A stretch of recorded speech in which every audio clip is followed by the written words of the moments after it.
23 top baristas from 14 countries and regions took part in a barista championship held on Wednesday and Thursday in South China's Hainan Province.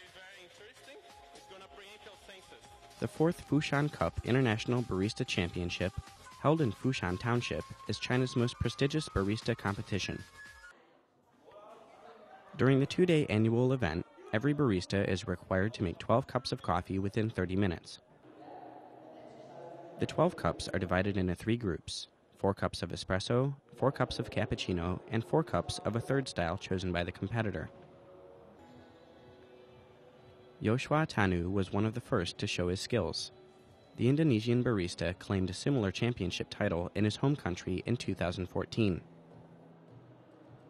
I love coming here because there are so many great competitors from China and all around the world, and I love competing with the best, and it's a great event.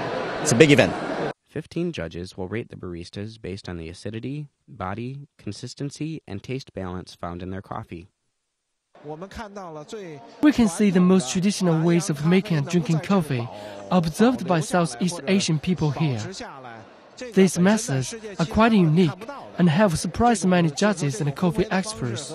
The competition is a good way to promote China's coffee culture.